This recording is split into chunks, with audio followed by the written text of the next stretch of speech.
सुप्रभात। मेरा नाम डॉक्टर पंचम कुमार, कार्यस्थल ध्रुवा नारायण महाविद्यालय फतेहगढ़ फर्रुखाबाद, छत्रपति साहू जी महाराज विश्वविद्यालय कानपुर। आज का टॉपिक है पृथ्वी गान। पृथ्वी गान 2008 में भारतीय कवि राजनयिक अभय कुमार द्वारा प्रस्तावित किया गया था।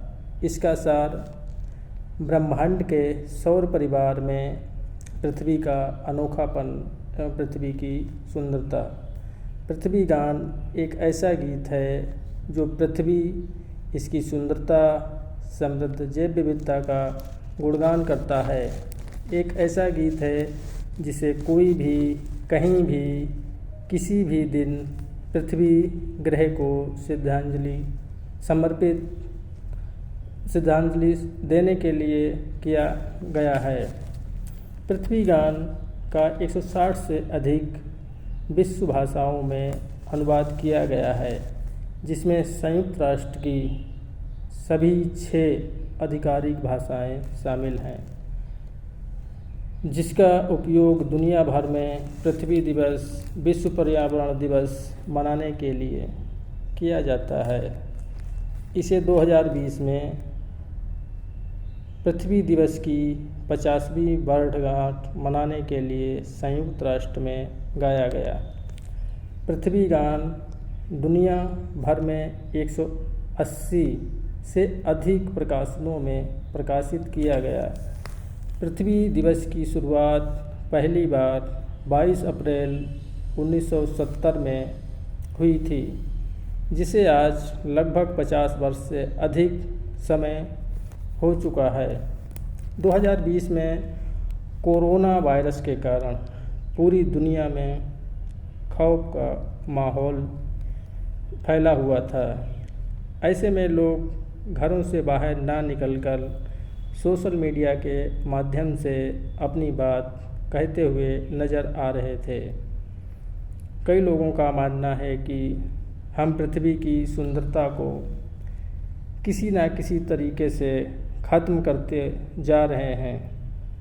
इसी कारण खुद पृथ्वी को सुरक्षित करने के लिए महामारी जैसे कदम उठा रही है।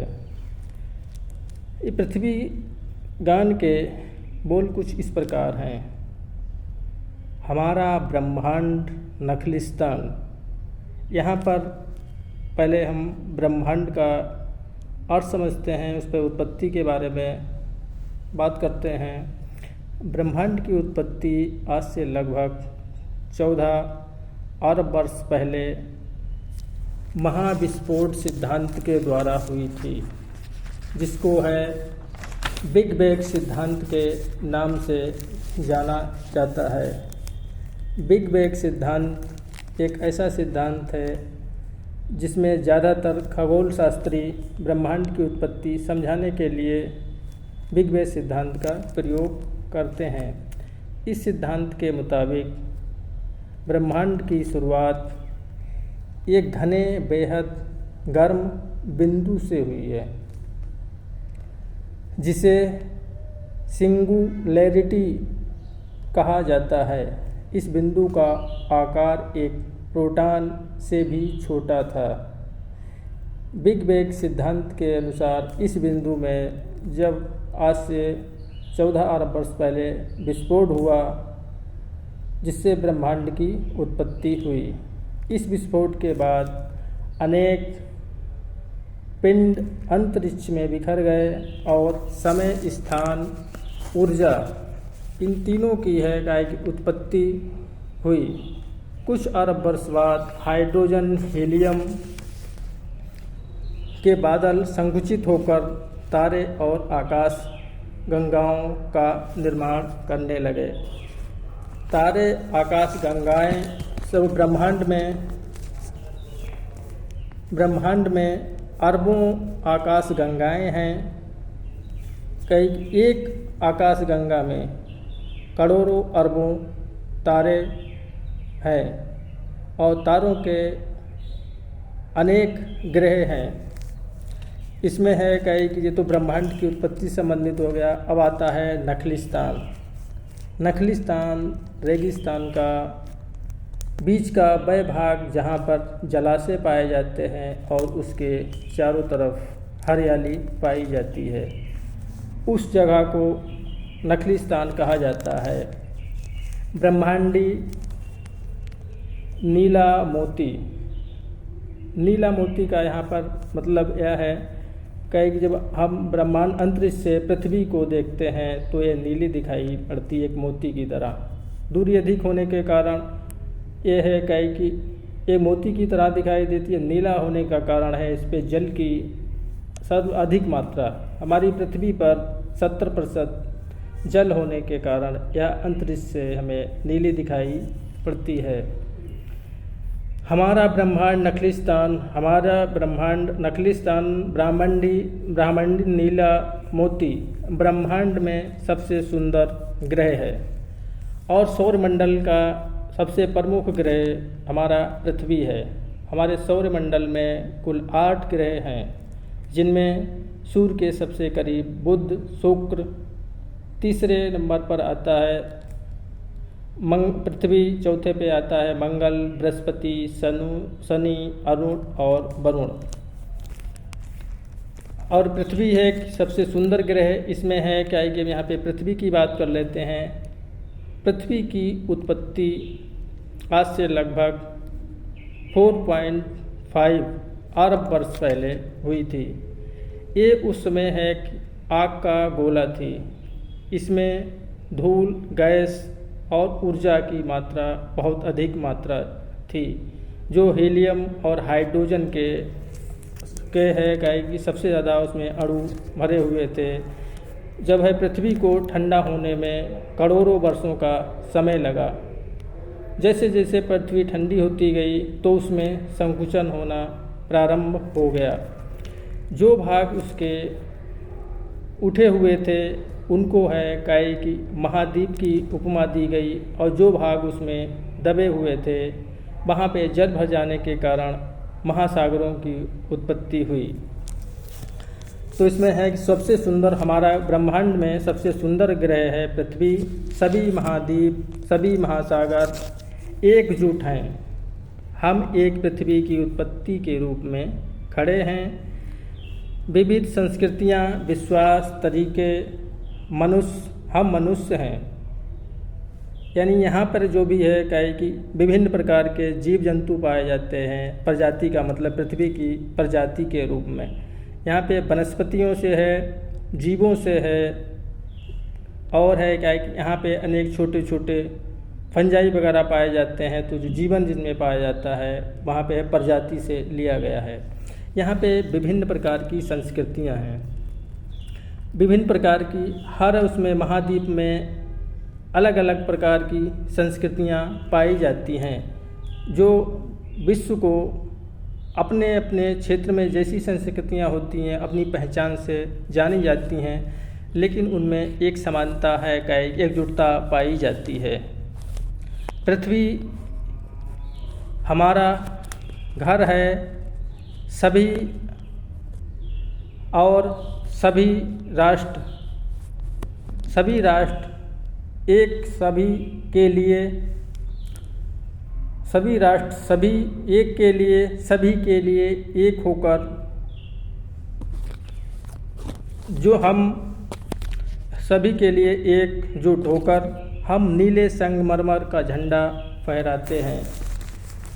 इसमें है कि नीला जो है झंडा यहाँ पे है कि सब लोग नीले ग्रह के रूप में इसे पृथ्वी को जाना जाता है। हमारी पृथ्वी एक बहुत ही सुंदर जगह है, जहाँ स्वर्ग माँ पृथ्वी से मिलने के लिए गिरता है। एक ही ग्रह के सदस्यों के रूप में हमें अपनी एकता को अधिक बार सजोना चाहिए। वह प्रत्येक महाद्वीप में सबसे ऊंचे पर्वत पर चढ़ने के हमारे पागल सपनों के माध्यम से हों, या महासागरों की गहराई में उतरने के से हो, या कवि द्वारा प्रस्तावित पृथ्वीगान के साथ साझा करना हो, या झूमना हो या मानवता को ऊपर उठाने के लिए सहस्त्राब्दी लक्ष्य निर्धारित करना हो, हमारे ग्रह को पहचान देने के लिए पृथ्वीगान समय की मांग है। हमारे ग्रह को जलवायु परिवर्तन, जैव विविधता और प्रदूषण के तिहरे खतरों का सामना करना पड़ रहा है। वर्तमान समय में जिस प्रकार तेज़ी से मौसम में परिवर्तन हो रहा है, जिसके कारण मानव जाति का जीवन की जितनी भी है कि प्रजातियां हैं, सभी के लिए खतरा पैदा हो रहा है। इसमें मानव की अंधी विकास दौड़ के कारण ये सारी समस्याओं का जन्म हो रहा है, जिसमें है गंभीर प्रकार की बीमारियां हों, चाहे उष्मादीप हों, चाहे ग्लोबल वार्मिंग हो, चाहे पर्यावरण प्रदूषण की बात हो, चाहे इसमें है कि जैव विविधता हो, कहेगी जिस प्रकार से हमारे जैव विविधता है, कहेगी डाइवर्सिटी, उनके आवासों को जितनी तेज़ी से नष्ट किया जा रहा है, उनके खान पान है, कहेगी वो जहरीले होते जा रहे हैं, तो उसमें जीव जंतु और मानव सभी सम्मिलित हैं। कहीं उसमें ज़्यादा रासायनिकों का प्रयोग और उर्वरकों का प्रयोग किया जा रहा है, जिसके कारण हमारा है कहीं कि पूरा पर्यावरण प्रदूषित हो रहा है। इसमें प्रदूषण का मतलब यहाँ पे अगर हमें कई प्रकार का होता है। सबसे पहले लेते हैं इसमें जल प्रदूषण, ध्वनि प्रदूषण, वायु प्रदूषण और जो सबका मुख्य आधार है वो है मृदा प्रदूषण। मृदा सभी प्राणियों का आधार है, जीवन का आधार है, जिसमें है कहीं कि सभी प्राणी जगत मृदा पर निर्भर हैं। उसी से जो अन्न खाने के लायक मानव जाति के लिए हो या पशु जाति के लिए हो, जो पेड़ पौधे हैं, उनको भी अपना भोजन मृदा से ही प्राप्त करना रहता है। मृदा का प्रदूषण है कि विश्व में सबसे बड़ी गंभीर समस्या के रूप में उभर रहा है। तो इसीलिए इन सब समस्याओं को समझते हुए कवि ने है कहे कि पूरे विश्व को ये समझाने के लिए का एक बहुत अच्छा प्रयास करा है, ये है कि जो खतरे सामने हैं उनसे किस तरह से उनको समझा जाए और उनको किस तरह से उनको निपटा जाए। ऐसे में कवि ने हमारी पृथ्वी दिवस 2023 को निश्चित करने के लिए पृथ्वी गान को वैश्विक रूप से पढ़ने का आह्वान किया, जिससे अधिक से अधिक लोग जागरूक हो सकें और पृथ्वी गान को और पृथ्वी गान को याद करके लोगों में, समाज में, विश्व में ज़्यादा से ज़्यादा जागरूकता फैलाई जा सके। पृथ्वी गान खुद को और आने वाली पीढ़ियों की रक्षा करने का एक बहुत ही सुंदर प्रयास है। ओके, थैंक यू, धन्यवाद।